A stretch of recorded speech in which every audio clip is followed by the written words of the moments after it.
नमस्कार दोस्तों, मैं हूं लोकेंद्र और क्राइम तक में आपका बहुत बहुत स्वागत है। और आज मेरे साथ कैमरे पर हैं आसिम। आज की जो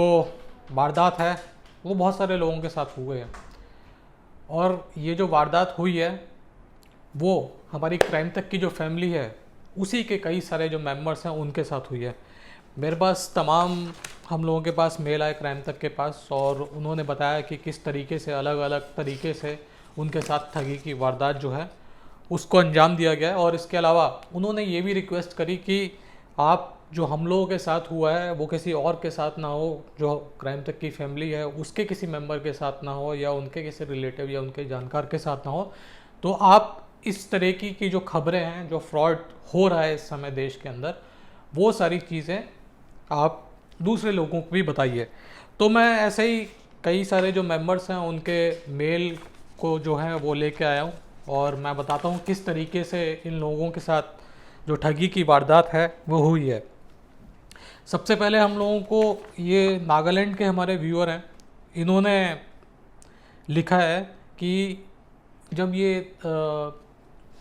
लॉकडाउन चल रहा था उसी दौरान एक कंपनी जिसका नाम है मल्टी प्रोडक्ट ऑनलाइन सर्विसेज, उसने इनको अप्रोच किया, और अप्रोच करने के बाद इस कंपनी का जो भी नुमाइंदा था उसने ये बोला कि आप अगर 699 रुपये का रिचार्ज करवाएं, मोबाइल रिचार्ज, तो हम लोग आपको 6 महीने तक जो है आपको कोई रिचार्ज नहीं करवाना पड़ेगा। यानी 700 रुपये में वो 6 महीने अनलिमिटेड बातचीत की सुविधा और उस तरीके की चीज़ें दे रही थी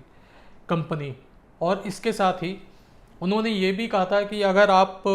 अपने नीचे, यानी वो जो मल्टी लेवल मार्केटिंग टाइप की जो चीज़ होती है, अपने नीचे आप जितने लोगों को जोड़ेंगे तो आपको करीबन 700 का 11% अमाउंट मिलेगा। यानी अगर आपने 700 रुपये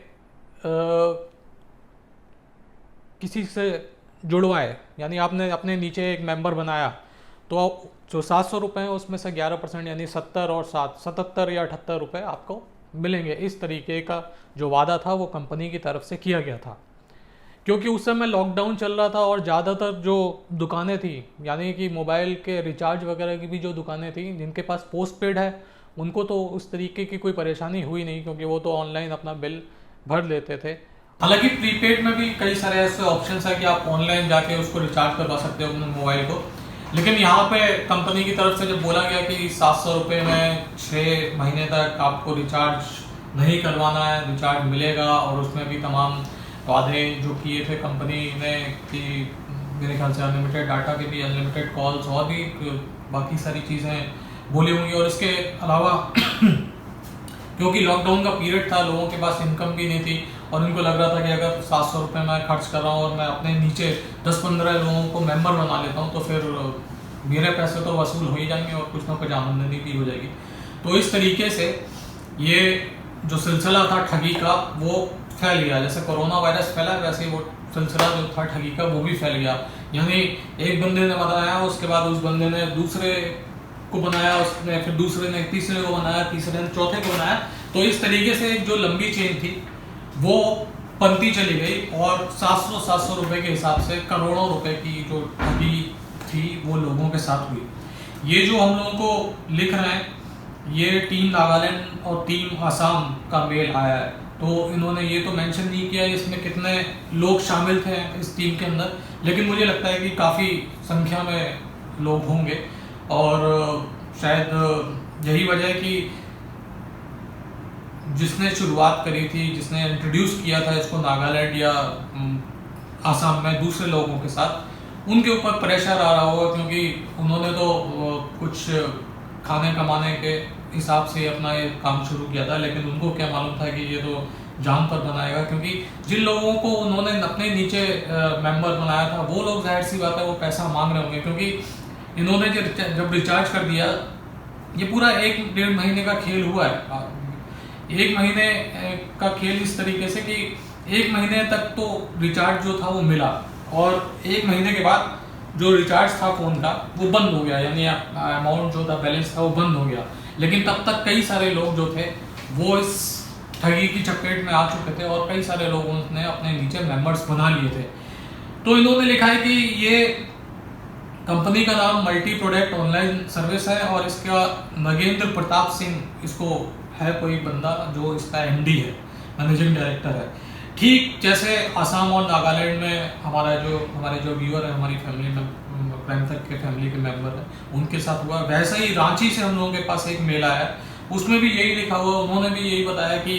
किस तरीके से उनको लालच दिया गया कि 699 में 6 महीने का रिचार्ज कंपनी देगी। उन्होंने उनका कहना है कि मैंने अपना भी करवाया और अपने जो दोस्त हैं उनका भी करवाया रिचार्ज, और उन दोस्तों ने किसी और का भी करवाया, यानी ऐसे लंबी चेन बनती चली गई। और अब जब 1 महीना हुआ, 1 महीने के बाद जब लोगों के रिचार्ज के जो पैसे थे वो उनके प्रीपेड जो अकाउंट्स थे मोबाइल वाले उसमें नहीं आए, तो इन लोगों ने अप्रोच करना शुरू किया। और फिर इन्होंने कंपनी से अप्रोच किया तो मालूम चला कि कंपनी अपना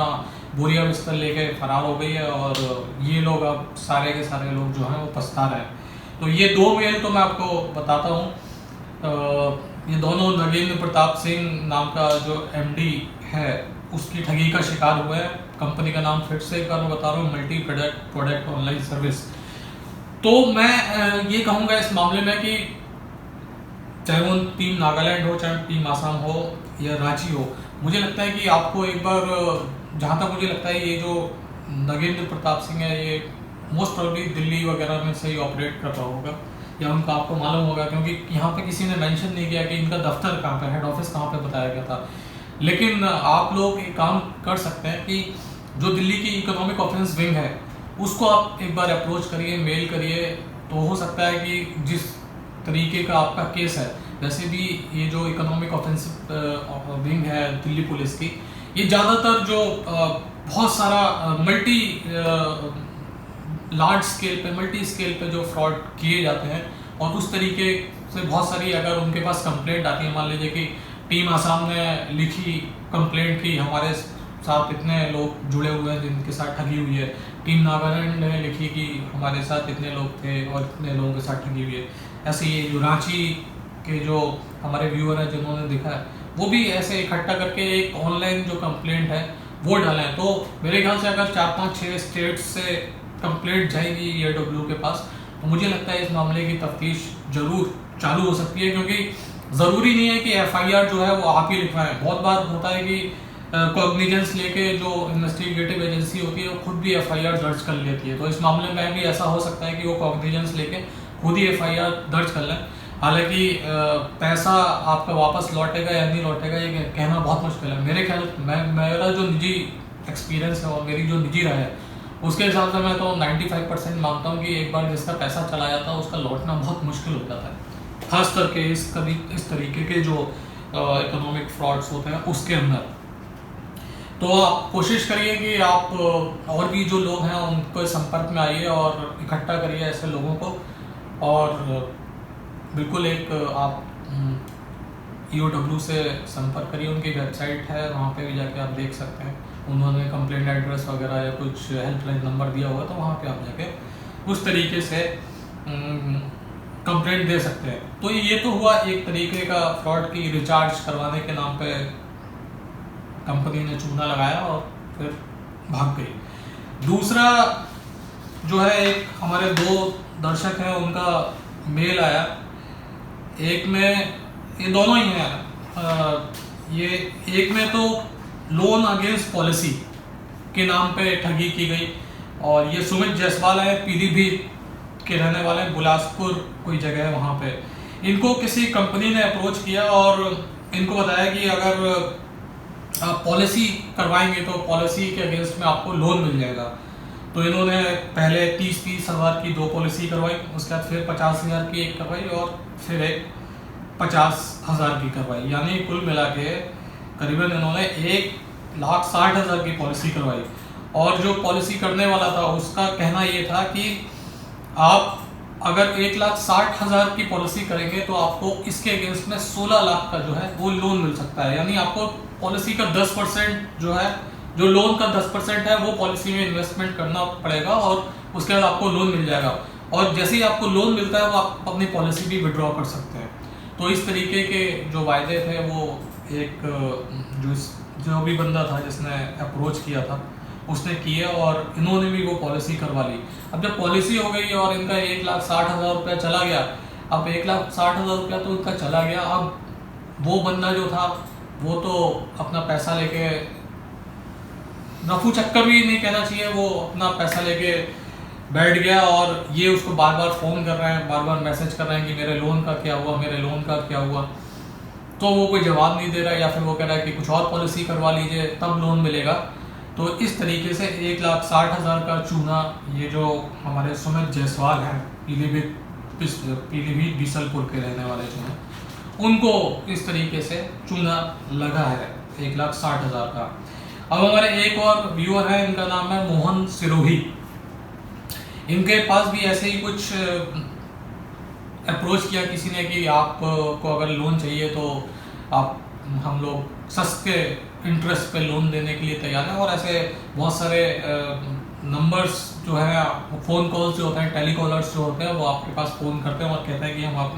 आपको जो भी मार्केट में 10-11% वैसे पर्सनल लोन का, तो जहाँ तक मुझे मालूम है शायद 14 या 15% जो है इंटरेस्ट है, लेकिन ये लोग वादा करते हैं कि हम आपको 8% या 7% में ये लोन दिलवा देंगे। तो इस तरीके का वायदा करके ये लोग पहले शिकार जो होता है उसको फंसाते हैं, और उसको फंसाने के बाद फिर ये लोग अपना ठगी का जो धंधा है वो शुरू करते हैं। कभी फॉर्म भेजते हैं, उसके बाद फॉर्म भेजने के बाद ये कहते हैं कि आप फॉर्म भरिए, इसकी एक फ़ीस लगेगी। उसके बाद फॉर्म भरने के बाद फिर ये अप्रोच करते हैं कि अब प्रोसेसिंग होगी, ये नोटरी वोटरी होगी, उसका आप पैसा दे दीजिए। उसको पैसा देने के बाद फिर कहते हैं कि अब बस आपका जो डिसबर्समेंट होने वाला है, लोन का पैसा आपको मिलने वाला है, तो उसकी भी एक टोकन अमाउंट है, वो भी आपको लगेगा, उसका भी आप पैसा दे दीजिए। तो ये मोहन सिरोही जो है, इनके करीबन 12,700 रुपये इनके चले गए, इनको 12,700 रुपये का चूना लग गया। और इन्होंने बहुत सारी जो व्हाट्सएप चैट के जो स्क्रीनशॉट्स थे वो हम लोगों को भेजे थे, वो हम लोग आपको दिखा नहीं सकते, लेकिन उसमें ये बार बार किसी लड़की जो थी उसको बोल रहे थे कि मैडम मेरा पैसा जो है वो वापस कर दीजिए, आप लोन करवा नहीं रही। और वो लड़की जो थी वो बार बार इनको दिलासा दे रही थी कि कोई बात नहीं, आप बस कल तक इंतज़ार कर दीजिए, कल में हो जाएगा, परसों में हो जाएगा, इस तरीके से। और उस लड़की ने बाकायदा अपना आधार कार्ड और जो पैन कार्ड था वो भी इनको भेजा हुआ था, ताकि विश्वास हो सके ये जो मोहन सिरोही हैं इनको। साथ में लड़की ने फोटोग्राफ भी भेजी थी, बड़ी खूबसूरत सी लड़की की फोटोग्राफ थी, और मुझे लगता है कि जामताड़ा के किसी बंदे ने सारे काम किए। तो इनसे जो पेमेंट ली गई वो पहले 7100 रुपये जो शायद प्रोसेसिंग फीस, फिर 4500 रुपये, फिर किसी 4500 रुपये किसी और चीज़ के लिए, और 1100 रुपये फिर किसी और चीज़ के लिए। तो जब 12,700 हो गए और फिर उन्होंने कहा कि अब तो मेरा पैसा पेमेंट जो है लोन का वो रिलीज़ कर दीजिए, तो उसने बोला कि अभी आपको शायद 6,000 रुपये और देने पड़ेंगे, तब जाके मैं आपके पेमेंट जो है लोन का वो रिलीज़ कर पाऊँगी। उसके बाद शायद मोहन सिरोही जो है इनको कुछ समझ में आया और इन्होंने बोला कि नहीं, आप मेरे पैसे वापस कर दीजिए। तो इस बात पे जवाब जो थे वो आने बंद हो गए, और फिलहाल जो मोहन सिरोही हैं वो अपना सर माथा ही पीट रहे हैं, क्योंकि और उसके अलावा कुछ रह भी नहीं जाता, क्योंकि आप बिना सोचे समझे इस तरीके से सस्ते लोन के लालच में या फिर रिचार्ज के लालच में आते हैं, तो जाहिर सी बात है लालच के कुछ ना कुछ तो अंजाम, कुछ ना कुछ तो सज़ा भुगतनी पड़ती है। मैं आप लोगों को इस तरीके से दोष नहीं दे रहा, लेकिन मुझे लगता है कि अपना दिमाग इस समय बहुत खोल के रखना चाहिए, क्योंकि जब से लॉकडाउन हुआ है तब से एक जो सर्वे हुआ है उसके मुताबिक इकोनॉमिक क्राइम्स और ख़ास करके जो इंटरनेट से जुड़े हुए क्राइम है, साइबर क्राइम है, उनमें बहुत ज़्यादा इजाफा हुआ है। तो आपको अगर इस समय कोई भी अप्रोच कर रहा है तो आपको बहुत ध्यान देने की ज़रूरत है कि आपको बिल्कुल झांसे में नहीं आना कि कोई आपको लालच दे दो। लालच में तो कम से कम नहीं आना। जो चीज़ अगर बाज़ार में 100 रुपये की बिक रही है और कोई आदमी आके आपको कहेगी कि नहीं ये चीज़ मैं आपको 50 रुपये में दे दूँगा, तो आप सोचिए ना उसकी मंशा क्या होगी। कोई आपकी रिश्तेदारी तो है नहीं उससे कि वो 50-100 रुपये की चीज़ आपको 50 रुपये में देगा, या घाटा खा के अपना बिजनेस को घाटे में ला के आपको फ़ायदा पहुँचाएगा। तो ये सारी चीज़ें सोचने की होती हैं। अब तीसरी तरीके का एक फ्रॉड और आया है। ये जो है जब लॉकडाउन था तब तो बहुत ज़्यादा हुआ था, और ये हमारे एक व्यूअर हैं धीरज मिश्रा, वो बता रहे हैं कि ये पेशे से टीचर हैं और इन्होंने बताया कि जब लॉकडाउन हुआ तो स्कूल बंद हो गए, स्कूल बंद हो गए तो इनकी तनख्वाह कभी बंद हो गई। तो इन्होंने सोचा क्यों ना घर पे मैं बैठा हूँ तो कुछ ऑनलाइन जॉब जो है वो सर्च की जाए। तो इन्होंने जब ऑनलाइन जॉब सर्च करने का गूगल किया तो इनके पास एक ऑप्शन आया और ये ऑप्शन था ओरिएंट टेक्नोलॉजी की शक्ल में, ORIAN, ओरिएंट टेक्नोलॉजी। ये जो ओरिएंट टेक्नोलॉजी का बंदा था, रिप्रेजेंटेटिव था, उसने इनको अप्रोच किया और इनको बताया गया कि आपको 700 जो फॉर्म है वो भरने हैं और 700 फॉर्म भरेंगे और हर फॉर्म के शायद 20 रुपये, पता नहीं कुछ ऐसे रुपए थे, वो उस तरीके का वायदा किया गया था। और 7 दिन में आपको ये फॉर्म भरना है और 630 फॉर्म जो है वो आपके कटआउट फॉर्म्स हैं, यानी अगर 630 फॉर्म्स आपने सही भर दिए तो आपको पूरा पैसा मिलेगा और अगर आपने 630 फॉर्म्स पूरे नहीं भरे अच्छी तरीके से तो आपको पैसे नहीं मिलेंगे। इस तरीके की शर्तें, नियम, कायदे, कानून इस कंपनी ने धीरज मिश्रा जी के सामने रखे थे। इन्होंने भी मान लिया, धीरज मिश्रा जी ने, कि ठीक है आप एक काम करिए, भेजिए, हम भर देंगे सारा। किसी तरीके की वजह से भर नहीं पाए, भर भी दिए इन्होंने सारे के सारे और उसमें इन्होंने ये जो कंपनी थी ओरिएंट टेक्नोलॉजी, इसने उसमें कई 6300 फॉर्म्स जो थे उसमें बोला कि आपके बहुत सारे फॉर्म्स गलत हैं। क्योंकि आपके बहुत सारे फॉर्म्स गलत हैं तो आप हमें एज अ यूटिलिटी चार्जेस, क्योंकि आपने हमारा वक्त ख़राब किया, हमारा समय ख़राब किया और हमने जो आपको काम दिया था वो आप काम कर नहीं पाए, लिहाजा 4700 रुपये आप हमें वापस करेंगे। उनके पास 2-3 बार फ़ोन भी आया कि आप क्यों पैसे नहीं दे रहे हम लोगों को। तो ये जो धीरज मिश्रा थे उन्होंने थोड़ा टाइट कर दिया फ़ोन करने वाले को कि नहीं दे रहा और जो करना है वो कर लो, मैं पैसे नहीं दे सकता। मैंने ऐसे जो भी बातचीत हुई है। उसका कुछ दिन बाद एक एडवोकेट एसोसिएट करके एक मेल आईडी है, वो धीरज मिश्रा का जो मेल है उस पर मेल करते हैं कि ये हम लोग एक एडवोकेट फर्म है, लीगल फर्म है और 4700 रुपये जो आपने देने थे वो आपने दिए नहीं, लिहाजा हम आपको लीगल नोटिस भेज रहे हैं और आपका वारंट जो है वो हम इशू करवाएंगे। और क्योंकि आपने कंपनी के साथ एक करार किया था और वो जो करार था वो आपने निभाया नहीं है और निभाने की ना वजह से जो 4700 रुपये आपको देने थे वो अगर आप भुगतान नहीं करते तो हम आपको लीगल नोटिस भिजवाएंगे और आपकी जो गिरफ्तारी है वो हम आपसे करवाएंगे। और बाकायदा ये देखिए पूरा कितना, ये सेक्शन 73, सेक्शन 74, सेक्शन 75 और ये पता नहीं Indian arbitration and reconciliation act 73, 74, 75 और under law 1996 for breach of contract with mentions that agreement if you have not been successful, your job has not been completed or failed, then you will have to pay the penalty। तो इस तरीके से एक लंबा चौड़ा notice उन्होंने भिजवा दिया और बाकायदा उसमें जब इसमें बाकायदा ये जो मिश्रा जी हैं, धीरज मिश्रा, ये गोरखपुर के रहने वाले हैं, तो उसमें बाकायदा ये जो फर्म थी इसने अपना नाम पूरा लिखा, नाम लिखा, ये फ़ोन नंबर भी दिया, इवन वेबसाइट भी दिया। तो मैंने जब मेरे पास ये मेल आया तो मैंने भी देखा, मैंने कहा एक बार देखता हूँ, चेक करता हूँ। तो मैंने अपने जो लैंडलाइन का नंबर था आज तक का, वहाँ से मैंने फ़ोन किया, किसी ने फ़ोन नहीं उठाया। फिर मैंने ये जो वेबसाइट थी वो देखी तो मालूम चला कि ये वेबसाइट तो अजीब टाइप की वेबसाइट थी, क्योंकि इसमें कुछ था ही नहीं, केवल एक होम पेज बना रखा था, बाकी का कोई ऑप्शन ही नहीं था। होम पेज पे जाओ और बाकी कोई भी आप बटन दबाओ वो कुछ खुलता ही नहीं था। और मैंने 2-3 बार फ़ोन किया, ये जो एडवोकेट एसोसिएशन करके जो इन्होंने फर्म बना रखी है, एडवोकेट आदित्य एस माने नाम दे रखा है, BCom LLB, तो इनमें से किसी ने फ़ोन नहीं उठाया। तो ये केवल धीरज मिश्रा जी की कहानी नहीं है, बहुत सारे लोगों के साथ इस तरीके की चीज़ें हुई हैं और बहुत सारे मेल पहले भी आए थे हम लोगों के पास कि सर ऐसे ऐसे हम लोगों को हड़काया जा रहा है लीगल नोटिस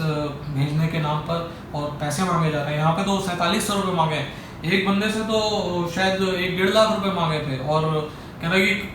कुछ भी दो, कम से कम दो। तो उस बंदे ने मेरे ख्याल से 3-4 हज़ार रुपये दे के अपनी जान छुड़वाई थी।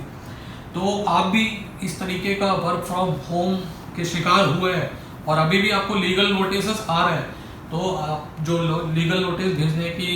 धमकी दे रहा है तो उसको आप बोलिए कि भेजे कि हम एडवोकेट के थ्रू आपका जवाब देंगे। तो ऐसे बहुत सारे लोग हैं जो सीधे साधे लोग हैं जिनको ये सारी चीज़ समझ में नहीं आती, वो बहुत ज़्यादा घबरा जाते हैं। वाकई में घबराने, कोर्ट कचहरी का नाम सुन के, पुलिस का नाम सुन के लोग घबराते हैं। तो इस मामले में भी ऐसा ही हुआ है। तो हमारे अगर व्यूअर इनमें से कोई क्राइम तक की फैमिली में कोई ऐसा है जिसके संग ऐसा हुआ है, तो बिल्कुल बेझिझक होके बोले, जो आगे आपको धमका रहा है या हड़का रहा है लीगल नोटिस के नाम पे, कि भेज दे भाई, हम देख लेंगे तेरे लीगल नोटिस को। इसके अलावा OLX पे अगर आप खरीद फरोख्त कर रहे हो, और ये वाले भी मेल बहुत सारे आए थे कि जहाँ पे हमारे सेना के जवानों के नाम पे, पैरामिलिट्री फोर्सेस के नाम के जवानों के नाम पे जो ठग है वो ऑपरेट कर रहे हैं। और मैं आपको बता दूं कि सबसे ज़्यादा जो OLX वाले जो मामले हो रहे हैं और इसमें जो लोग शामिल हैं वो मेवात इलाके के हैं। मेवात इलाका बोलते हैं तो हरियाणा का कुछ पार्ट, राजस्थान का कुछ पार्ट और यूपी का कुछ पार्ट, यानी नूहू हो गया, इसके अलावा अलवर का कुछ इलाका हो गया, भरतपुर का बहुत सारा इलाका, मथुरा का कोसी साइड का इलाका, ये सारे कोसी छाता की साइड के इलाके, यहाँ से ये लोग ऑपरेट कर रहे हैं। तो ये लोग भी इसी तरीके से करते हैं कि OLX पे ये डालते हैं अपना इश्तिहार, मान लीजिए कि स्विफ्ट गाड़ी है 4 लाख की है, 1 लाख में बेच रहे हैं, और खुद को उस पर तो नहीं बताते OLX पे कि मैं पैरामिलिट्री से या आर्मी से बिलोंग करता हूँ, लेकिन अपना नंबर देते हैं। नंबर जब दिया जाता है और जिसको खरीदनी होती है वो अप्रोच करता है, तो ये लोग फिर अपना ID कार्ड्स वगैरह जो इन्होंने चुराए हुए हैं किसी के, या किसी का कैसे भी इनको ID कार्ड मिला है, आर्मी वाले का या पैरामिलिट्री वाले का, उसको ये लोग भेजते हैं। और सामने वाला जो बंदा होता है वो, उसको लगता है कि अगर फौज का जवान बेच रहा है अपनी चीज़, एक तो आप जानते हैं कि फौजी जो लोग होते हैं वो अपनी चीज़ों को कितना संभाल के रखते हैं, क्योंकि डिसिप्लिन होता है उसके अंदर। अगर कार भी होती है तो उनकी हमेशा चमचमाती रहती है, बहुत अच्छी तरीके से चलाते हैं उसको। तो किसी भी आप जानते हैं कि अगर किसी फौजी की गाड़ी अगर बिक रही हो तो तुरंत लोग लेने के लिए राजी हो जाते हैं। और दूसरी बात ये कि अगर 4 लाख की चीज़ 1.5 लाख में आपको मिल रही होगी तो जाहिर सी बात है आपको भी लगेगा कि तुरंत ले लिया जाए। उसके बाद ये जो ठग होते हैं वो क्या करते हैं कि वो बोलते हैं कि जो मेरी गाड़ी है वो एयरपोर्ट में फंसी हुई है, कहाँ फंसी हुई है, तो मुझे कुछ चार्जेस चाहिए उसको क्लियरेंस के लिए, तो आपसे कुछ पैसे डलवा लेते हैं कि आप 10,000 रुपये डाल दीजिए और मैं तुरंत लेके आ रहा हूँ गाड़ी। फिर उसके बाद बोलते हैं कि अब तो क्लियरेंस तो हो गई, लेकिन अब मुझे गाड़ी आपके पास भेजनी है क्योंकि मेरी ड्यूटी तो कश्मीर में लगी हुई है और मुझे तो छुट्टी मिल नहीं पा रही, लेकिन मुझे अपनी गाड़ी आपके पास भेजनी है, तो मैं कुरियर बाई ट्रक आपके पास भेज रहा हूँ उसको। तो 15-20 हज़ार रुपये उसके दे दिए और उसमें से काट लीजिएगा जो मेरे को पेमेंट दोगे आप, तो 20,000 रुपये उसके नाम पे दे दिए। उसके बाद फिर ये बोलता है कि वो गाड़ी तो चली गई लेकिन आप कुछ पैसे मुझे वैसे तो दे दीजिए एडवांस, तो 20-30 हज़ार रुपये ऐसे ले लिए। तो कुल मिला के 50-60 हज़ार का चूना लग जाता है इंसान को, तब जाके उसको मालूम चलता है कि खेल हो गया उसके साथ। तो आप भी ध्यान रखिए, OLX पे अगर आप खरीद फरोख्त कर रहे हैं तो बहुत ध्यान रखिए। और केवल इस तरीके की ठगी नहीं होगी, बहुत बार तो इस तरीके का डील करने के लिए लोगों को बुला लिया जाता है, लोग आते हैं, पैसे लेके आते हैं, पैसा लूट लिया जाता है। बहुत सारे मामलों में किडनैपिंग कर ली गई है, पैसा भी लूटा, किडनैपिंग भी करी और उसके बाद फिर घर वालों से फिरौती भी ली। तो ये सारी चीज़ें चल रही हैं, तो अपने आसपास का जो माहौल है उस पर बहुत ध्यान देने की ज़रूरत है। एक और मोडस ऑपरेंडी है काम करने के लिए कि एक बंदे के पास फ़ोन आया कि ये लोग लिस्ट निकाल लेते हैं कि जैसे आपने किसी जॉब पोर्टल पे डाल दिया कि मुझे जॉब की ज़रूरत है, वहाँ से आपका पूरा डाटा लिया, डाटा लेने के बाद आपको फ़ोन कर दिया कि मैं फलाने कंसल्टेंसी से बोल रहा हूँ और आपकी जो नौकरी है वो हम लोग इंटरव्यू करवा रहे हैं और आपकी क्वालिफिकेशन बिल्कुल मैच करती है और आपकी नौकरी बिल्कुल तुरंत लग जाएगी। तो सामने वाला भी कहता है कि अरे वाह नौकरी लग रही है तो क्या किया जाए। उसके बाद फिर वो आपका नंबर लेते हैं और बोलते हैं कि एज अ टोकन अमाउंट आप हमें 10 रुपये ट्रांसफ़र कर दीजिए इस लिंक के ऊपर। वो लिंक भेजते हैं, आप उस लिंक को भरते हैं, पूरा आप उसमें अकाउंट नंबर सब डाल देते हैं और वो सॉफ्टवेयर इस तरीके का होता है कि बेसिकली ज़्यादातर वो क्रेडिट कार्ड या डेबिट कार्ड से बोलते हैं कि आप उसकी डिटेल भरिए, अकाउंट नंबर नहीं, क्या क्रेडिट या जो डेबिट कार्ड है उसकी डिटेल भर दीजिए। अभी पीछे ऐसा हुआ था मुश्किल से मेरे ख्याल से 5-6 महीने पहले कि एक बंदा था, नोएडा की बात है, तो एक बंदा था, उसने इसी तरीके से नौकरी के लिए कंसल्टेंसी से फ़ोन आया, फिर उन्होंने व्हाट्सएप पे लिंक भेजा, उसने लिंक भर के भेजा, 10 रुपये का टोकन अमाउंट दिया, थोड़ी देर में मालूम चला उसके अकाउंट से 10,000 रुपये निकल गए।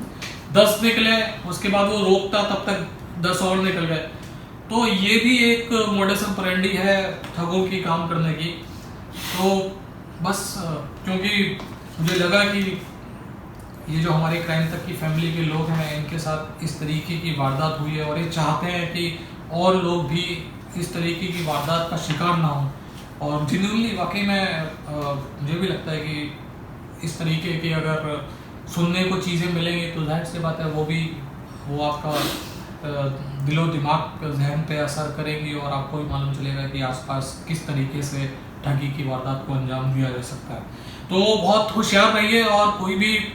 फाइनेंशियल ट्रांजैक्शन करने से पहले कई बार सोचिए, लाख बार सोचिए, सैकड़ों बार सोचिए और उसके बाद ही अपना कदम आगे बढ़ाइए। तो आज के लिए इतना ही, फिर आपसे मुलाकात होगी, तब तक के लिए अपना ख्याल रखिएगा। जय हिंद, जय भारत।